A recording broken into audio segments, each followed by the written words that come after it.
Rhythm is an essential component of all aspects of life.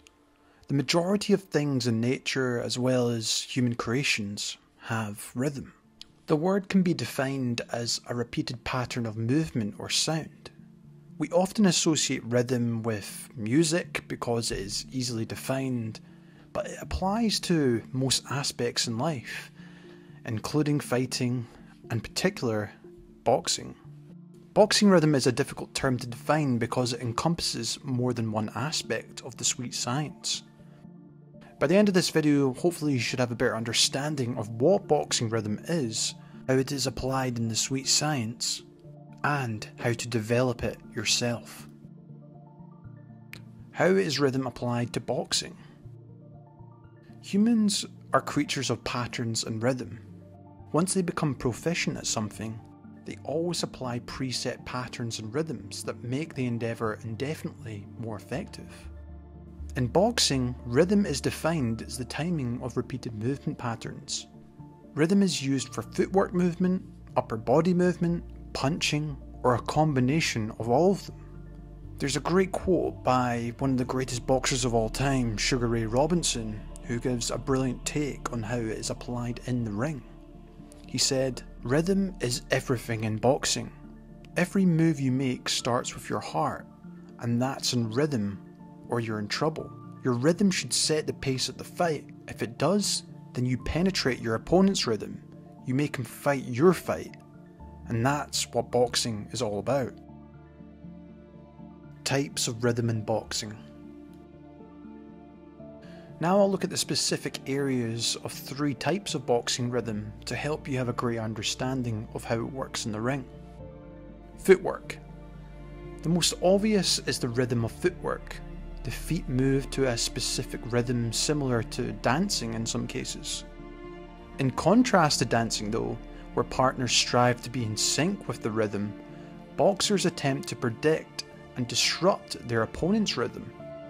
Examples of this include boxers who frequently bounce on their toes and have a very distinctive and visible foot rhythm. A prime example of this may be Manny Pacquiao, who uses the bounce step on his feet for most of the fight to get out of range or get into a different angle. Whereas flat-footed boxers use their footwork more for balance, to get out of range, or in range to attack. However, for me, more often than not, it is boxers from Cuba that use the best footwork in terms of setting their rhythm in the ring and controlling the fight.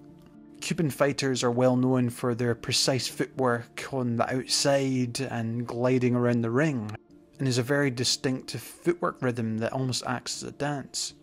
Many of these fighters are also adept to salsa dancing, for example, which may be a serious development factor in such rhythm in the ring.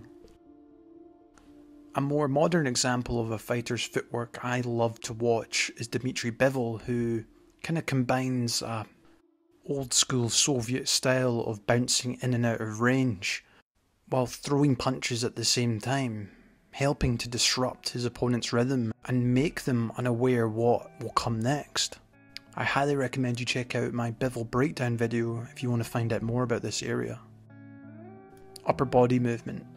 The next area is upper body movement, and this includes moving shoulders, arms in a repeated and rhythmic fashion up and down, circular, or forwards and backwards.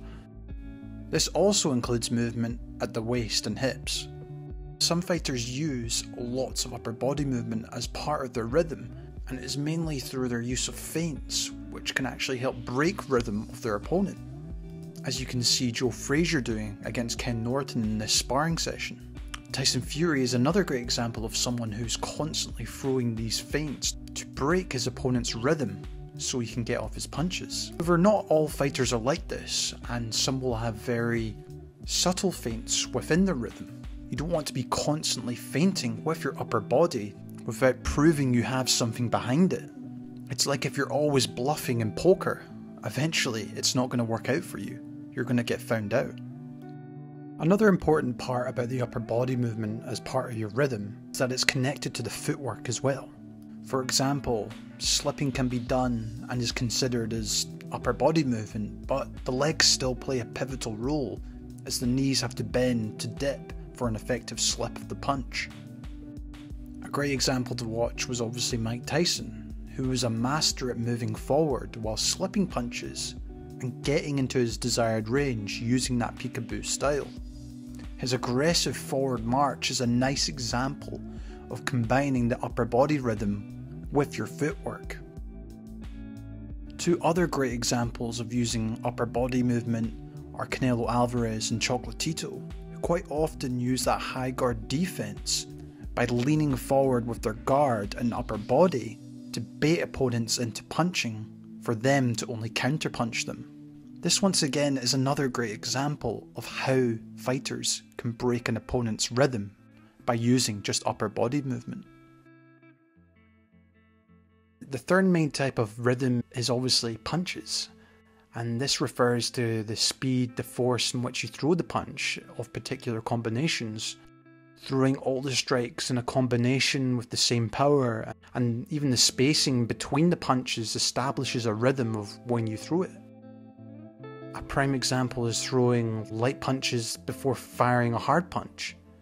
One of the very best at doing this was Manny Pacquiao, and even Floyd Mayweather, but just in their own rhythms. Or another example was Lomachenko in more modern times, in terms of throwing lighter punches before firing a hard punch around the guard all of a sudden, where an opponent would be almost shocked by that punch. However, experienced boxers can anticipate this rhythm and defend and counter it effectively if they know how to read it when they're in the ring. The Philly shell, perfected by fighters such as Floyd Mayweather and James Toney, is a great example of using punching rhythm defensively. They were able to completely negate entire combinations by using the shoulder roll technique in the same rhythm as the punches were coming, before being able to fire back with their own counterpunch. How to effectively use boxing rhythm. Now, if you watch a boxing contest more carefully, you'll notice that the winning fighter is usually the one forcing his rhythm. Fighting outside your comfort zone always spells trouble. If you watch great modern fighters, you'll notice they'll be able to force their rhythm on the opponent. As a result, the opponents are frequently forced to strike or move quickly, leaving them overreaching or out of position. This makes them easier to counter or attack and causes them to tire out faster as they're always one step behind. A certain sign of superiority is breaking the opponent's rhythm. Another important point to remember is that you should not always fight in the same rhythm all the time. After a certain level, all boxers are able to pick up opponents' rhythm and use it to time counters or pick up habits. So it's very important to not rely on the same patterns all the time. Breaking your own rhythm intentionally may be as important as breaking your opponent's. Beginners, for example, tend to throw everything with full power and speed, but this is easily predictable, especially when you use only a couple of combinations. It's far better to throw lighter shots and mix in power shots in between. This also applies to speed as well.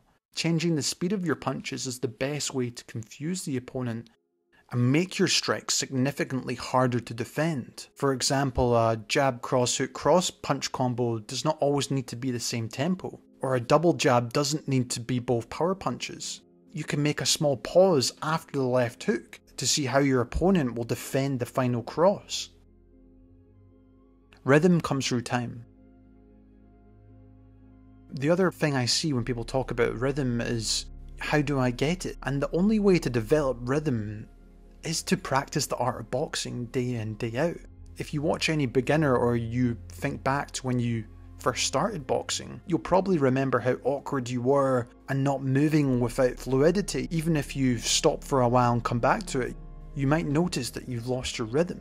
This only has one advantage for beginners, and that is such that the movement is unpredictable sometimes. However, it's ineffective in every way, offensively and defensively and energy-wise.